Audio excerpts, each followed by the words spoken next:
Muy buenos días y bienvenidos a todos al seminario web anual organizado por AMI sobre la situación actual del mercado de almacenamiento de energía en América Latina. Mi nombre es Valentina Maces y soy una de las encargadas del área de energía de AMI y, entre otras cosas, hoy seré la moderadora de este espacio. Antes de presentar a los ponentes, me gustaría compartir con ustedes algunos detalles de cómo se desarrollará este espacio. ¿Quién es AMI y cómo apoyamos al sector energético? Este webinario tendrá una duración de 60 minutos y hemos reservado al menos 15 minutos para responder a sus preguntas. Así que más abajito en la pantalla del Zoom van a ver un botón de preguntas y respuestas. Ahí pueden estar enviando sus preguntas durante todo el recorrido de esta conversación. Todos los que estén conectados, al igual que los que se hayan registrado en esta llamada, van a recibir una grabación del mismo y una copia de la presentación en PowerPoint que realizamos. Ahora sí, vale, pasa porfa la diapositiva. America's Market Intelligence comenzó como Infomex hace más de 30 años y nuestros primeros estudios en el sector energético se iniciaron en México en la década del 90. Desde entonces se ha expandido tanto gráfica como vectorialmente. Hoy en día, la mayor parte de nuestro trabajo en el sector energético se centra en las energías renovables y los campos sostenibles, incluido en el tema de que nos convoca hoy, el almacenamiento de energía. Pasa, por favor. Aquí pueden ver algunos de los servicios que ofrecemos tradicionalmente en el sector energético, que es un sector tan influenciado por la normativa, que en esa medida la inteligencia del mercado es un precursor importante de cualquier plan de inversión o entrada en el mercado. Pasa, por favor. Ahora, antes de presentar a los ponentes, me gustaría invitar a hablar a Selma Gazem, que nos va a comentar sobre la próxima conferencia de Informa es Energy Storage. Selma, te doy la bienvenida y pues muchas gracias por acompañarnos. Cuéntanos. Buenos días, gracias Valentina y bienvenido a todos. Mi nombre es Selma y yo formo parte del equipo de Energy Storage Summit Latin America, que es un evento dedicado al crecimiento y desarrollo del almacenamiento en la región de Latinoamérica. El objetivo del summit es reunir a quienes están impulsando proyectos, desde los desarrolladores y utilities hasta inversores y responsables de política, y crear un espacio donde podemos tener conversaciones abiertas y buscar soluciones concretas para cada mercado. Este año estaremos nuevamente en el Hotel Intercontinental de Santiago, en Chile, los días 14 y 15 de octubre. Esperamos a más de 300 asistentes y el 60% de ellos va a ser decision makers del sector. Entre los ponentes confirmados para esta edición ya contamos con SMBC, BBVA, AS Andes y Nodu y muchísimos otros más. Así que si el contenido de hoy le resulta interesante o útil, le esperamos en persona en Santiago para seguir la conversación en más profundidad. Y también aprovecho para decir que todavía tenemos algunas oportunidades de ponencia y patrocinio. Son cupos súper limitados, así que si alguien está interesado, nos puede contactar a el email que está en la diapositiva. Muchísimas gracias y te devuelvo la palabra a ti. Selma, muchísimas gracias. Vale, pasa, por favor. Finalmente, o más bien, les puedo presentar al equipo que estará acompañándolos hoy.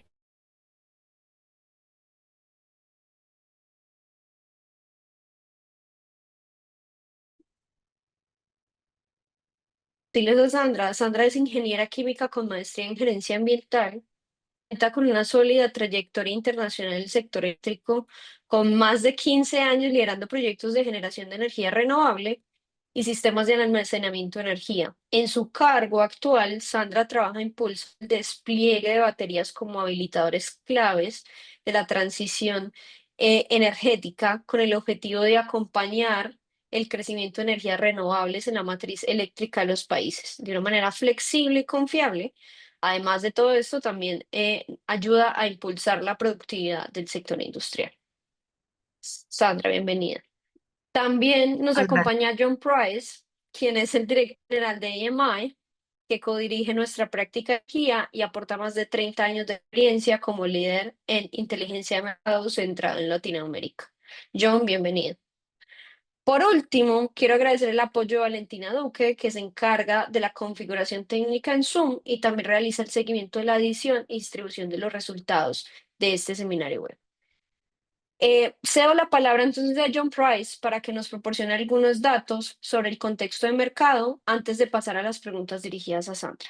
Les recuerdo finalmente que abajo tienen un botoncito de preguntas y respuestas para que durante los 60 minutos vayan aportando preguntas a medida que va sobre la conversación. Y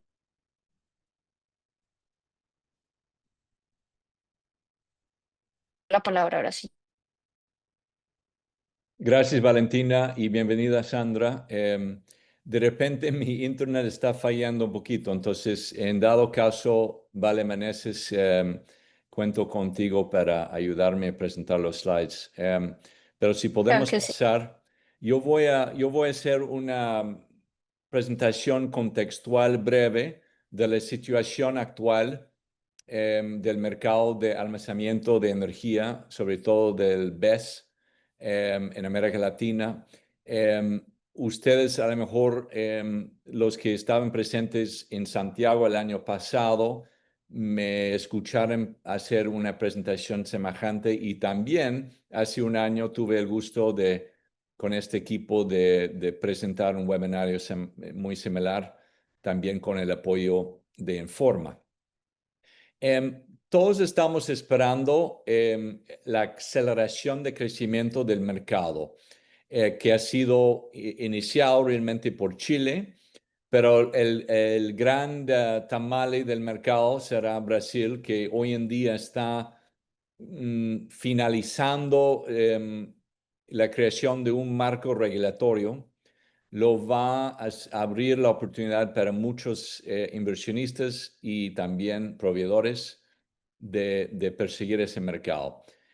Ese pronóstico que vamos a crecer de 680 millones el año 2023 a casi 6.000 millones de dólares en 2030 depende mucho de la rapidez y éxito de la definición del marco regulatorio en estos países. Realmente este mercado está en las manos de los reguladores de los mercados principales. Vamos al siguiente slide. Lo que sabemos es que el mercado hasta la fecha ha sido dominado por Chile, que ha hecho todo el trabajo necesario para crear no solamente un marco regulatorio bastante claro, sino un modelo de negocio que incentiva la inversión en energía, en almacenamiento de energía, precisamente por la oportunidad de comprar electricidad en momentos del día cuando hay un superávit de oferta y es decir, el precio baja bastante y luego almacenar esa energía y revenderlo a precios cuando la demanda está en pico. Y ese tipo de sistema que mantiene Chile, que no va a ser necesariamente emulado en todos los mercados, ha sido un modelo que favorece la inversión en el almacenamiento de energía en Chile. Ojalá que otros países aprenden de esto, porque hoy en día, en general, la generación de electricidad por solar o eólico no es problemático, no se necesitan subsidios porque es muy competitivo. El problema es la falta de modernización de transmisión o la capacidad de transmisión y la falta de capacidad de almacenamiento de energía. Y eso es donde el modelo chileno representa algo muy interesante. Vamos al siguiente. Si consideramos los diferentes mercados, los dos, el top tier, sin duda, es Chile y Brasil. no solamente por los avances que han hecho a nivel regulatorio, sino son dos sistemas de distribución de electricidad muy desregulados. Entonces, el sector privado es quien domina el sector de transmisión de electricidad y distribución de electricidad. Eso no es el caso en todos los países. Y eso permite que hay un mercado dinámico en base de oferta y demanda en términos de establecer un spot price que cambia minuto por minuto. Y eso es importante porque eso da mucho más incentivo por la intervención del modelo de negocios que representa almacenamiento de energía. También México, por el reconocimiento del nuevo presidente Sheinbaum de que el país no puede vivir solamente de petróleo y gas natural y necesita diversificarse y necesita aprovechar del, de lo que tiene México en términos de su capacidad de energía solar. Y República Dominicana, como todas las islas caribeñas, tienen precios de electricidad muy altos porque tiene que importar todos sus insumos energéticos. Son islas que dependían mucho en el pasado de bunker fuel, que por un lado contamina y por otro lado puede ser muy caro en ciertos momentos. Entonces, República Dominicana ha sido líder en el Caribe en invertir y avanzar el marco regulatorio también. Vamos al siguiente. De segundo y tercer priorización son Argentina, Panamá, Colombia, Perú, países que todos han hecho algún esfuerzo. Hay un reconocimiento político de la importancia de energía renovable, pero tienen diferentes etapas de avance en la creación de ese marco regulatorio sólido y por ende están todavía subdesarrollados en el nivel de inversión que han recibido hasta la fecha. Vamos al siguiente. ¿Cuáles son los impulsores de demanda de ese modelo de negocio, de esa tecnología en América Latina? Son 4. Primero, en casi todos los países de América Latina, tal vez un poco menos es el caso en Chile y hasta cierto punto en Brasil, por las inversiones hechas por el sector privado en la distribución de electricidad, pero en la gran mayoría de los países, la infraestructura de transmisión es viejo, no es muy confiable y igualmente la generación de electricidad que en varios países sudamericanos depende mucho de sistemas de hydro, de aguas, por los diferentes cambios climáticos ha sido no tan confiables. Entonces, para agregar estabilidad a la red, para darle un poquito de slack al sistema, los sistemas de almacenamiento de energía a nivel utility scale son muy importantes para agregar estabilidad. Para las operaciones mineros y otros que se encuentran en áreas remotas, donde a lo mejor no hay conexión a la red nacional, la energía solar ha sido clave y por lo mismo el uso de almacenamiento de energía ha sido clave para sostener estas operaciones remotas. No importa el tipo de energía renovable que sea, necesita respaldo de almacenamiento de energía. Entonces, vienen muchas veces integrados con cualquier proyecto de energía renovable. Y para los grandes usuarios comerciales e industriales de electricidad, en los mercados desregulados, hay momentos del día cuando el precio sube mucho, puede subir 10 veces el promedio. Y para evitar el consumo en horas picos cuando el costo es muy alto, ellos utilizan baterías industriales para sacar energía de esas baterías que fue comprado a precios mucho menores. Entonces, es una forma de minimizar el costo de electricidad. En el siguiente, vamos a hablar brevemente de los desafíos, digamos, sobre todo a nivel reglamentario, y estos son clave para resolver si queremos realizar el pronóstico de crecimiento tan agresivo que todavía están pronosticando para la región. Uno es desarrollar un marco regulador, y yo diría que no solamente un marco claro, sino un marco que da incentivo a la intervención de baterías industriales, de almacenamiento de energía a escala utility, a escala industrial, a escala comercial. Eso es sumamente importante. Si el mercado, perdón, si los proveedores ven la oportunidad y ven los incentivos económicos que existen a través del marco regulatorio, van a entrar. Y cabe mencionar en este momento que la cancelación o el phase out de la política incentiva de energía renovable que estableció el gobierno pasado de Joe Biden en Estados Unidos, ese programa atraía tanto atención hacia Estados Unidos que muchos proveedores no hicieron mucho caso a América Latina. Y con la cancelación de ese programa, o que se va a terminar dentro de 1 o 2 años en varios casos, eso va a obligar a la industria, tanto los que desarrollan proyectos solares, como también los que financian, como también los proveedores de tecnología, van a tener buscar oportunidades en otros lados.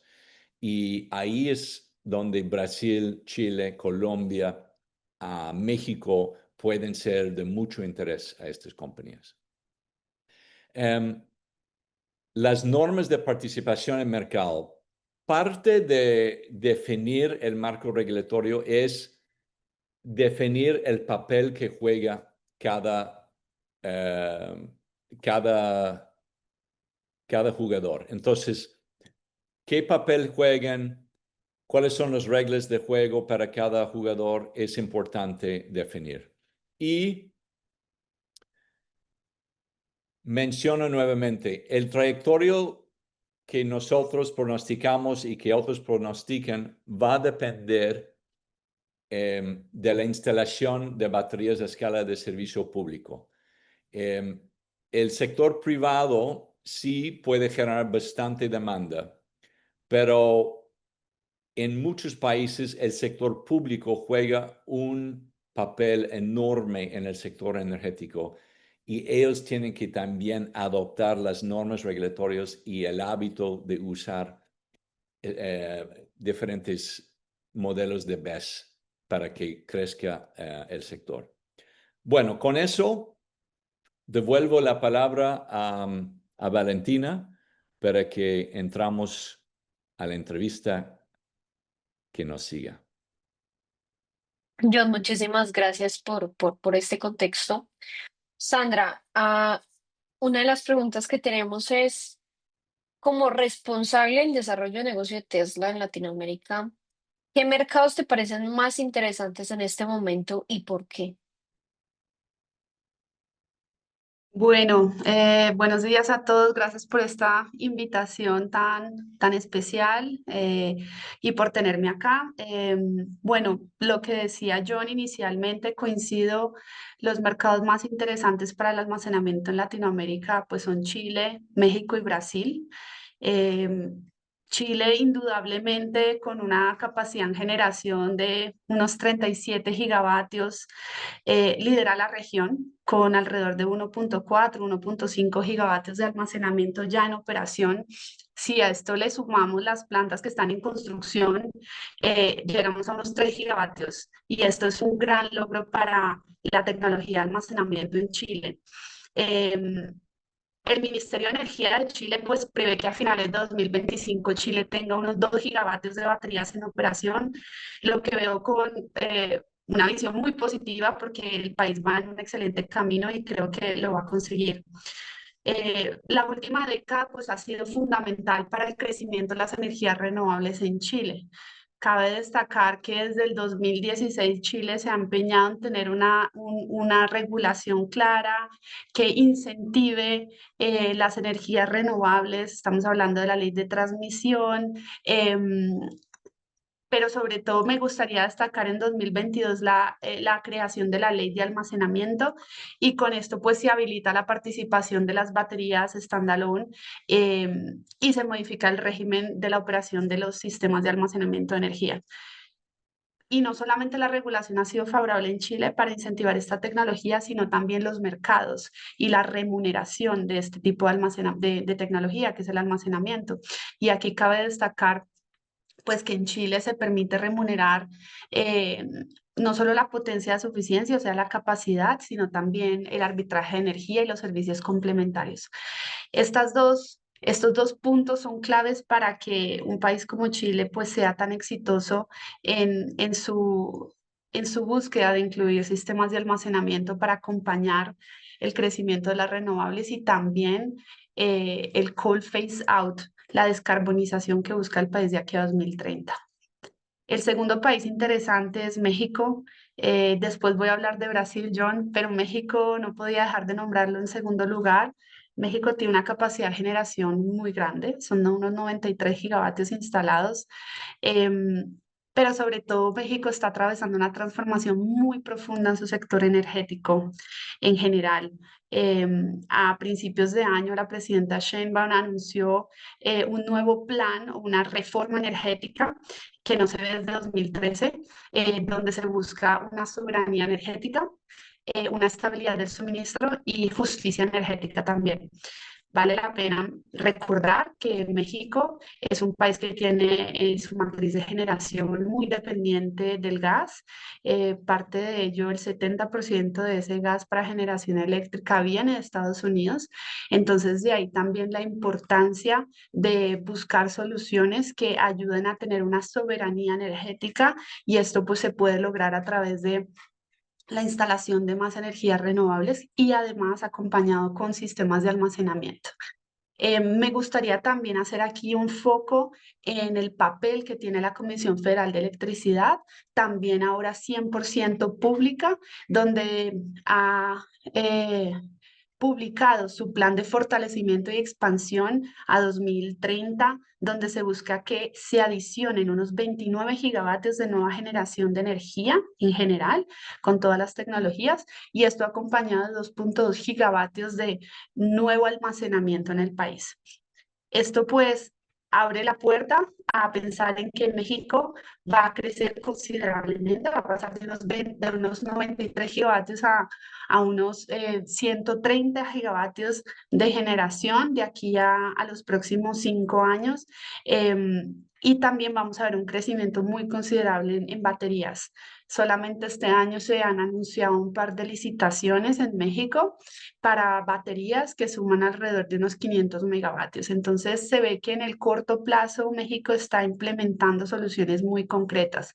Y esto también me gustaría mencionar lo que anunció el ente regulador el año pasado, que ahora ese ente regulador cambia de nombre, hay una reestructuración, ahora es el CNE, que entra a ser parte del CENER o de la Secretaría de Energía, pero básicamente hay unas disposiciones administrativas de carácter general, que son las DAC, donde se definen las 4 modalidades de almacenamiento y también se establece que los nuevos proyectos de generación renovable que quieran entrar al sistema deberán contar al menos con un 30% de almacenamiento. Y esto ya lo estamos viendo implementado cuando las empresas de generación en México van al SENACE o al operador de la red con planes de conectar nuevas plantas de generación renovable y reciben unas solicitudes de aproximadamente incluir un 30% de almacenamiento si quieren ser conectadas al sistema. Ahora, punto positivo para las baterías, pero de todas maneras con la norma también debe venir acompañado del incentivo o por lo menos de una remuneración clara de estas tecnologías de almacenamiento, pues para que el inversionista vea una motivación clara, también económica, para incluir baterías dentro de sus proyectos. Y cierro con Brasil. Brasil, pues, es enorme, es un país que tiene aproximadamente 200 gigavatios de capacidad instalada en generación. Todos sabemos que Brasil, pues, es muy renovable, depende de la solar, la eólica y la hidroeléctrica. Estamos hablando de un 80-85% de renovable. Em, y esta alta participación de fuentes renovables, no hablo de la hidroeléctrica, sino de la solar y de la eólica, que entre paréntesis, estamos viendo más de un 50% de generación solar a mediodía en Brasil, pues está generando algunos desequilibrios operativos y algunos retos para el operador del sistema, el ONS. Y también estamos viendo altos niveles de curtailment o excedentes de generación de las plantas solares y eólicas, además de algunos picos de demanda al atardecer, cuando ya no tenemos el sol. Entonces, ante este escenario, pues las baterías se ven como un jugador o con un rol fundamental para ayudar a aplanar esa curva de la carga, cubrir los picos de demanda, sobre todo al atardecer, cuando todos llegamos a casa, y reducir también ese despacho de respaldo térmico que en Brasil pues muchas veces se da ante pues una carente, digamos, participación de las renovables en la noche. Importante mencionar, aunque muchos de ustedes lo conocen, Brasil pues cuenta con un proyecto o una planta en operación utility scale conectada al sistema interconectado nacional de 30 megavatios. Esto lo hizo el transmisor ISA. Digamos, dentro de un escenario de pesquisa o de investigación y desarrollo con ANEEL, pero que es un claro proyecto o realmente se están mostrando los beneficios de las baterías dentro pues del sistema de transmisión nacional, y sería muy interesante realmente ver cómo este tipo de proyectos pueden replicarse en el país. Finalmente, solo para cerrar Brasil, y ya dejo a Valentina y a John con las siguientes preguntas, el marco regulatorio en Brasil está en curso. La ANEEL, que es el ente regulador, está planteando directrices de regulación para los sistemas de almacenamiento en diferentes fases. Una primera fase que fue básicamente enfocada en caracterización y servicios de las baterías, una segunda fase, los sandbox regulatorios, y una tercera fase, los modelos avanzados y los agregadores pues, para diferentes tipos de servicios. Y por otro lado, pues todos esperamos que a finales de este año, ojalá se lleve a cabo la subasta de reserva por capacidad en forma de potencia, la LRCAP de 2025, donde incluyan por primera vez el almacenamiento dentro de una subasta de este tipo. Se espera, ya se tienen reglas preliminares, y se espera que las baterías tengan una participación de 1 a 2 gigavatios, y hablando en energía, de 4 a 8 gigavatios hora, si consideramos 4 horas de duración. Entrando en operación en 2029, se esperan las reglas finales de esta licitación. Ojalá realmente pase este año.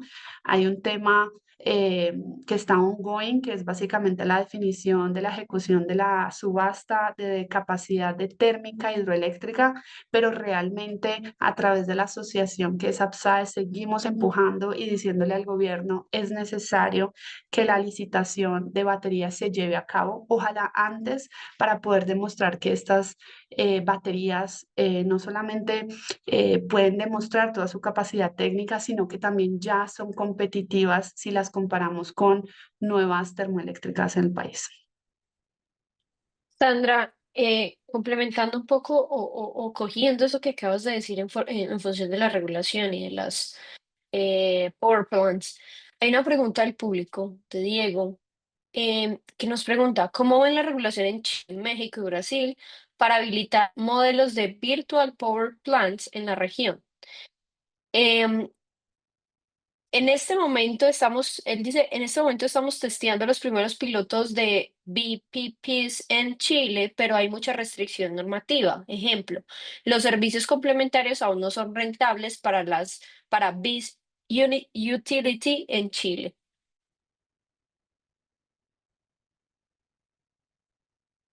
Gracias, Diego y Valentina, por la pregunta.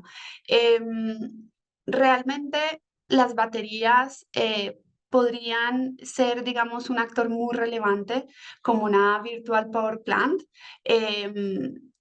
Es un activo eficiente, es un activo inteligente que podría ayudar, digamos, a agregar, controlar y optimizar la generación de energía. Yo creo que debería ser una prioridad regulatoria. Al final, las baterías son un activo muy versátil. Las baterías pueden ofrecer varios tipos de servicios como potencia, servicios complementarios, pero también podrían ayudar a agregar esa generación renovable. Y estoy de acuerdo contigo en que realmente deberían coordinarse esa regulación eh, a nivel regulatorio, pero sobre todo a nivel de remuneración. Si no está clara la remuneración de todos los servicios que pueden ofrecer las baterías, incluyendo este, no veo cómo un actor privado vea, digamos, incentivado su interés en llevar recursos o inversiones al país si no se le garantiza un cierre financiero. ¿Ya tienes algo que comentar? Sí, Sandra, tengo otra pregunta. El año pasado yo recuerdo cuando la gente en el evento en Santiago hablaba de lo que eran hace un año todavía conceptual el marco regulatorio que planeaban para Brasil. Y fue muy claro que iba a ser un modelo distinto a Chile, bastante distinto. Y la preocupación de algunos era que, aunque obviamente el mercado brasileño es 10 veces más grande que Chile, el modelo de negocio que tenía contemplado no era tan rentable para el uso de baterías como una forma de ingreso, es decir, la capacidad de comprar electricidad en el momento del día cuando está lo más barato y venderlo 4 o 5 horas después, dependiendo de la capacidad de la batería, al mercado. No sé, dado que tú estás monitoreando esos mercados, no sé si todavía lo han definido el modelo de negocio adentro de lo cual jugarán los proveedores de BESS y los operadores que utilizan BESS en Brasil. No sé si tienes previsto cómo va a ser el modelo de negocio en Brasil y cómo se va a diferenciar a Chile. Sí, John, gracias por la pregunta. Con relación a Brasil, yo tengo 3 puntos súper identificados que se diferencian de Chile y donde eh, no es tan beneficioso para que un inversionista vea remunerada su inversión.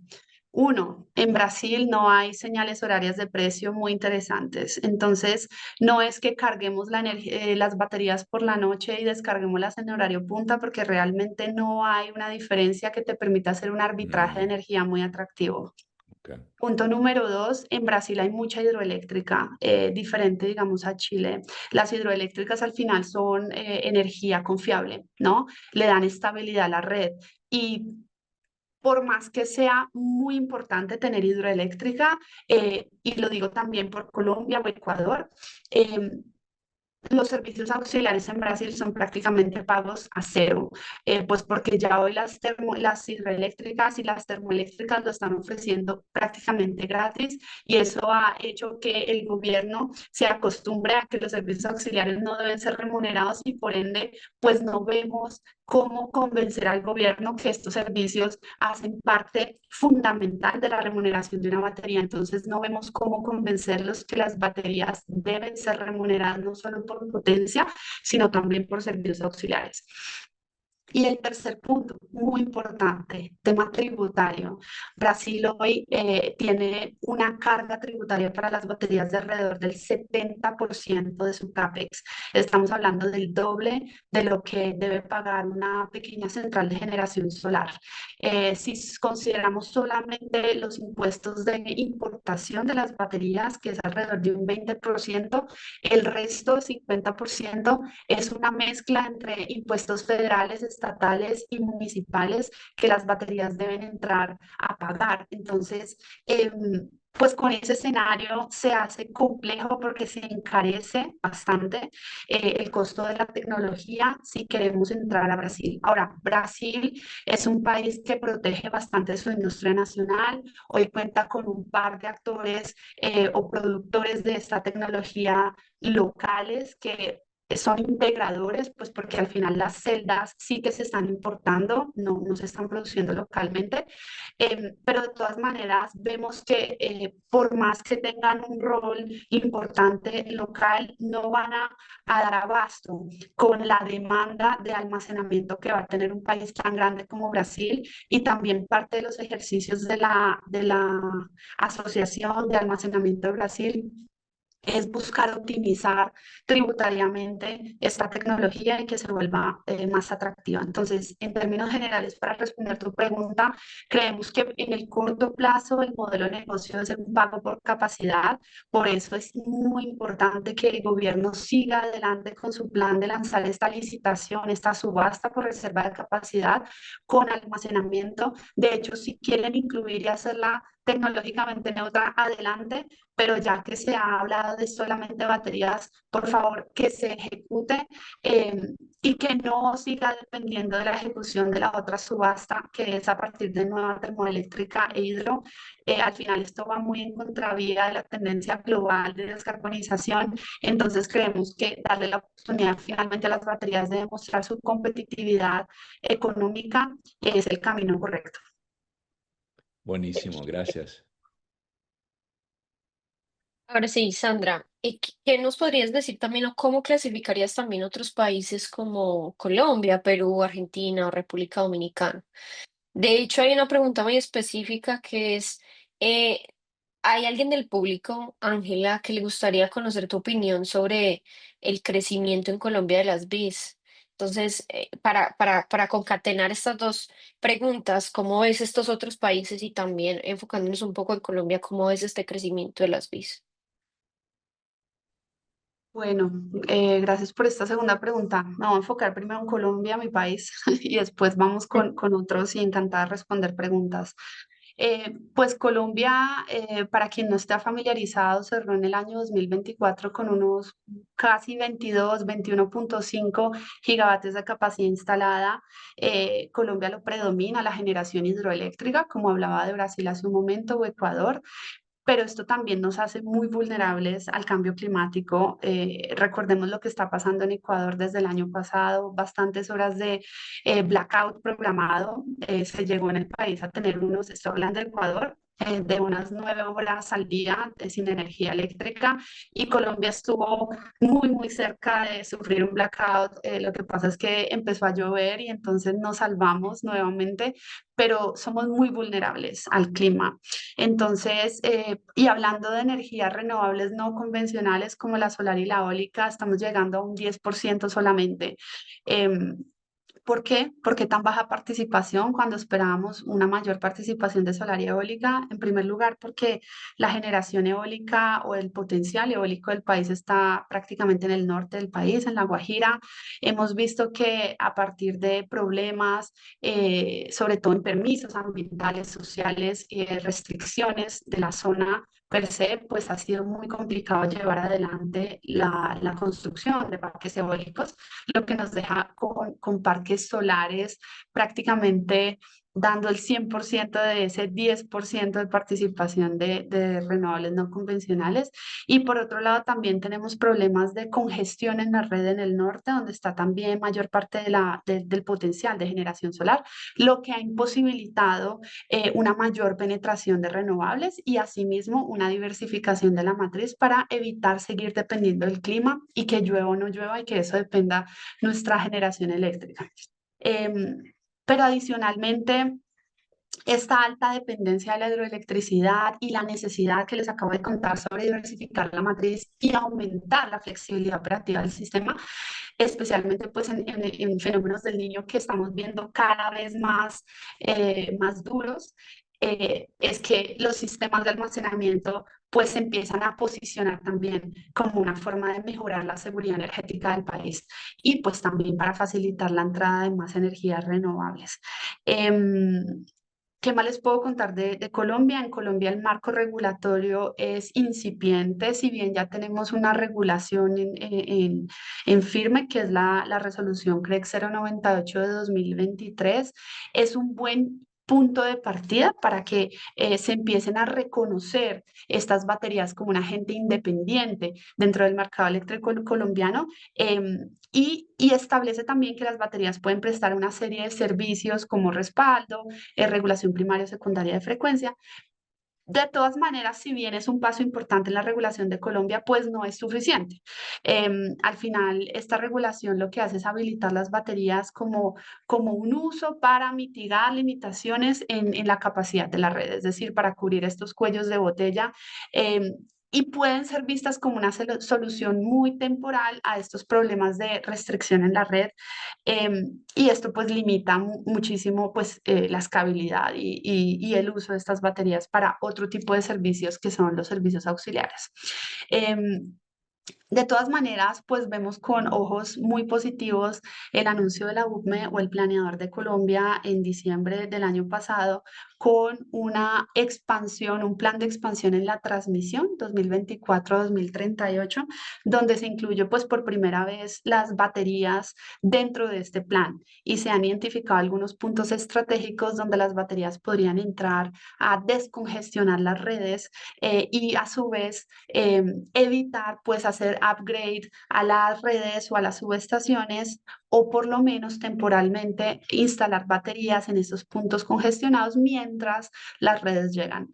Todo el mundo sabe que construir una red es complejo, es caro, tiene un tema de restricciones sociales y ambientales, especialmente en países como los nuestros, donde tenemos temas arqueológicos, temas de comunidades, también una biodiversidad muy rica y pues llegar a construir unas redes puede generar retrasos muy importantes y también sobrecostos. Entonces, en este caso, pues las baterías pueden ser un actor muy relevante para pues ayudar al menos temporalmente a ofrecer este tipo de descongestionamiento de las redes mientras esas redes llegan. Ahora, como Brasil, hay zonas estacionarias que, digamos, nosotros no tenemos estaciones en Colombia, pero Brasil sí, y entonces vemos que en verano, que es diciembre, pues hay una mayor demanda de energía en algunas zonas del país, y en invierno, que es julio, pues hay una menor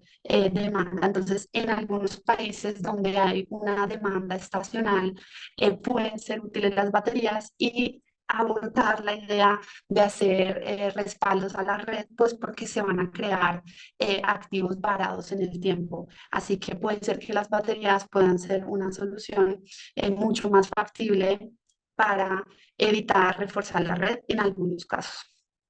Esto es Colombia. Si me dejas terminar con un par de países más que tenía en mente, Dale, ya Sandra, después con mis dale, claro. preguntas. Sí. Bueno, no quiero dejar de mencionar Perú pues es un país más pequeño, tiene una capacidad de generación de unos 17 gigavatios y es un país que está avanzando en un mercado muy emergente para los sistemas de almacenamiento como las baterías. Y aquí me gustaría reforzar que el país está buscando que el foco de las baterías sean los servicios complementarios. No hay que olvidar que Perú es un país muy rico en gas natural. El gas natural, sobre todo en el sur del país, es muy barato, muy asequible y en estos casos se hace complejo muchas veces competir la generación térmica con gas versus las baterías. Pero si hay zonas de Perú como el norte o hay aquellas zonas donde el tubo del gas no llega o son zonas no interconectadas o metidas en la selva con restricciones de infraestructura, donde se hace ya muy cara la generación térmica con gas. Y ahí estamos viendo un potencial grande para incluir baterías. Lo estamos viendo ya algunas mineras en Perú, sobre todo en el norte, ya están optando por incluir baterías dentro de sus plantas de autogeneración para no depender de la generación con gas y tampoco depender de los altos costos de los horarios de punta del sistema interconectado peruano. Entonces, esto pues nos motiva a seguir trabajando en Perú, buscar modelos de negocio con aquellas mineras o con aquellos, digamos, industriales, y eso yo creo que yo me haré una pregunta más adelante, cuáles serían los clientes potenciales de Tesla o de cualquier proveedor de tecnología. Pues en este caso Perú se hace muy interesante los proyectos behind the meter, atrás del medidor, pues por esta situación. Pero solamente hablando de regulación, menciono 3 regulaciones en curso, que es el PR o el procedimiento 20, el 21 y el 22, los 3 muy enfocados en servicios complementarios como regulación de frecuencia e inercia sintética.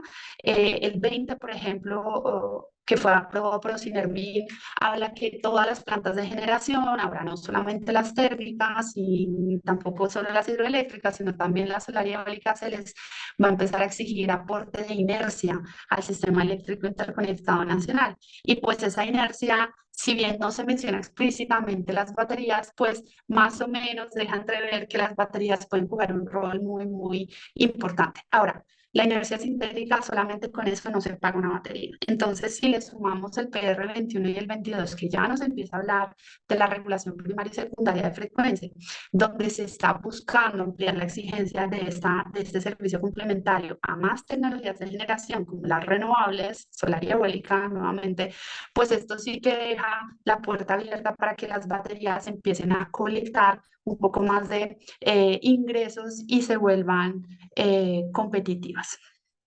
Finalmente, República Dominicana lo quiero traer, y como decía John al inicio de su charla, es una isla como muchas otras caribeñas, donde sabemos que la generación de energía eléctrica, mucha está basada en fossil fuels, es caro.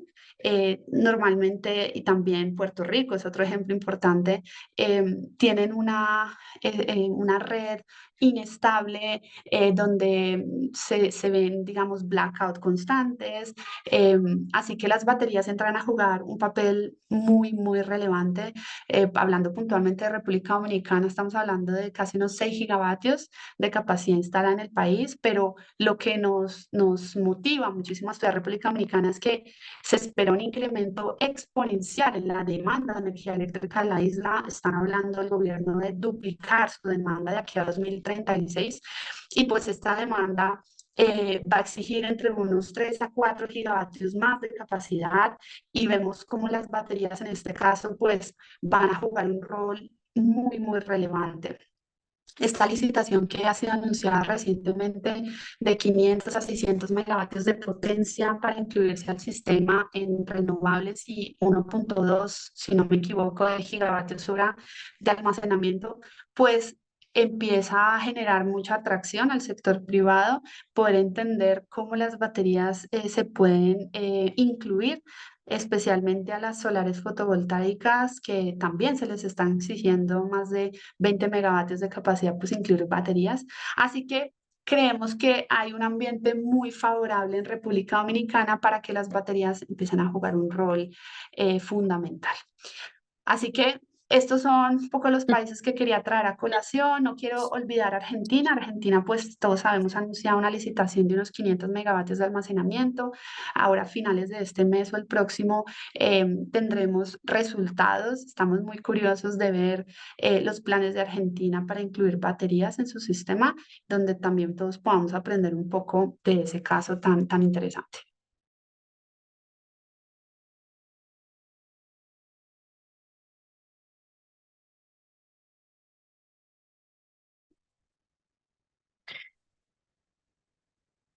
Nada más quería agregar algo sobre República Dominicana. Es un mercado, yo creo que aún más interesante por unas decisiones, digamos, cuestionables que tomaron hace 20, 25 años, cuando el gobierno que controlaba toda la generación de electricidad en aquel entonces, además de la distribución, dividió su sistema eléctrico y privatizaba el lado de generación y daba grandes incentivos al sector privado para que ellos invirtieran en la generación de electricidad y les garantizaba precios muy altos para estas inversiones.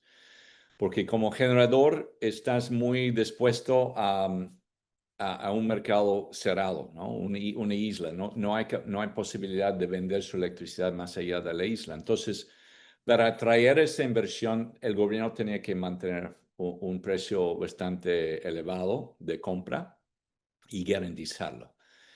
Además, como distribuidor de electricidad en un país donde 60% de la población trabaja informalmente, tiene poco poder adquisitivo, el gobierno mantenía un nivel de subsidio a la venta.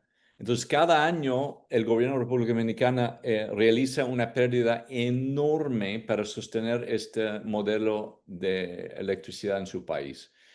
Entonces, cualquier solución que ayuda en mejorar la eficiencia de la distribución de electricidad, que les ayuda a ahorrar dinero, será bienvenido, porque están perdiendo, si no me equivoco, están perdiendo como 200 millones de dólares al año el gobierno con este sistema, con estas negociaciones que hicieron hace 25 años. Entonces, se me hace un uso de baterías muy, muy oportunos ahí en República Dominicana. Y eso explica un poquito su ansiedad de mover el negocio y aprobar las regulaciones y adoptar baterías industriales. Perfecto, a los mismos, gracias. Para pasar a otro tema, Sandra, aquí hay una pregunta o más bien dos, que voy a hacer en una, y es, ¿qué busca un proveedor tecnológico como Tesla en un mercado que indica que está listo para despegar? Y en esa medida, no sé si nos puede,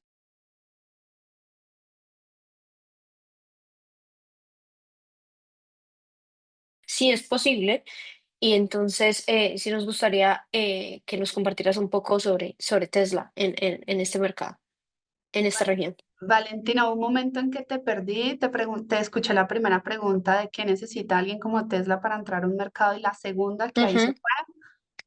Sí, que si en esa medida podías compartir un poco el negocio de Tesla en la región, ¿no? Por supuesto, gracias por la pregunta, Valentina. Bueno, poco que busca Tesla o un proveedor de baterías para entrar a un país. En primer lugar, si bien nuestro negocio o el core business de Tesla es vender baterías y nuestro Megapack es la solución que hoy ofrecemos al mercado, nosotros también como área de desarrollo de negocios y policy, son las áreas que yo lidero en Latinoamérica, también nuestro foco es entrar a apoyar los gobiernos a desarrollar de cero la reglamentación de esta tecnología, porque con reglas claras en términos técnicos, es decir, definición de la tecnología, requerimientos de conexión al sistema, atributos fundamentales del grid forming, por ejemplo, es fundamental tenerlo claro para que alguien como Tesla pueda entrar a un país y poner sus baterías conectadas a la red y que puedan desplegar todos los servicios que tienen. Pero las reglas no es lo único que Tesla busca apoyar en el desarrollo, también es la remuneración de esta tecnología. Digamos que la exigencia de incluir baterías, y lo hablo, por ejemplo, en un país como México o Brasil, debe ir de la mano de una correcta remuneración. Y para remunerar bien las baterías, primero se necesita entender todos los beneficios que dan las baterías, no solamente almacenar y entregar en un momento necesario, sino también todos los servicios auxiliares que las baterías ofrecen a la red, como regulación de frecuencia, control de la tensión, Black Star, por ejemplo, entre otras. Entonces, como decía, una vez un país esté maduro en reglas y remuneración, empresas, proveedores de tecnología van a estar encantadas de entrar porque se va a crear o se va a movilizar un mercado y una necesidad de compra de baterías por los clientes. ¿Qué clientes son? Pues pueden ser IPPs, generadores grandes de energía, donde busquen incluir baterías dentro de sus plantas de generación renovable para poderlo llevar al sistema interconectado nacional. También pueden ser otros clientes como mineros, CNI, ¿no? Sector industrial y comercial, mineros, industriales, agro, por ejemplo, incluso centros comerciales, donde atrás del medidor ven una oportunidad de incluir baterías para incrementar, digamos, sus operaciones, la rentabilidad de sus operaciones y mitigar los riesgos de ir a quedarse sin energía con todo lo que eso implica. Data centers, por ejemplo, son un cliente muy interesante donde estamos viendo un incremento en el interés de tener data centers, no todos controlados, por ejemplo, desde Estados Unidos, sino también traerlos a Latinoamérica, y al final las baterías son fundamentales para ese tipo de clientes.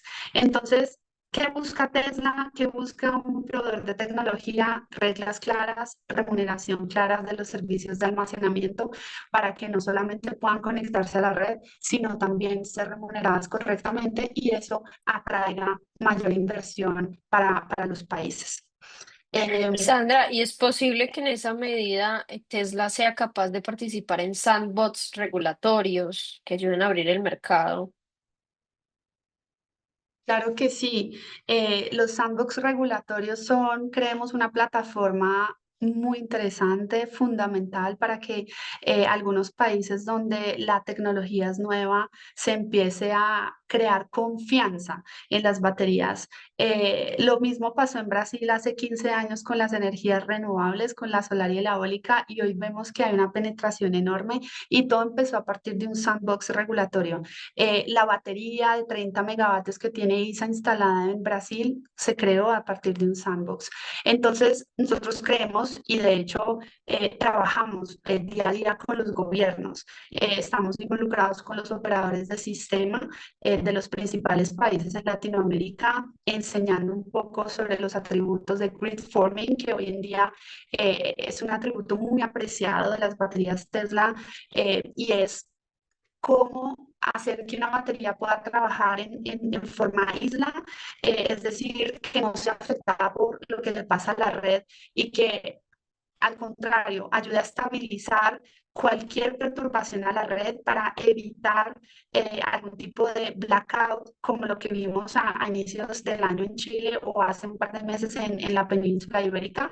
Así que encantados de seguir apoyando a los reguladores y a los operadores del sistema, seguir educando sobre la tecnología, aprendiendo juntos sobre las necesidades energéticas de cada país, y ver las baterías cómo se pueden integrar de la mejor manera, de una manera óptima, a las necesidades de cada país. No es lo mismo hablar de Brasil que hablar de México, de Colombia, de Chile. Cada país tiene sus propias peculiaridades en términos de matriz energética y necesidades de demanda. Perfecto, Sandra, muchísimas gracias. Lastimosamente debemos respetar, digamos, como el tiempo, los 60 minutos, e invito a John y a Sandra, pero principalmente a John, para hacer un comentario final. John.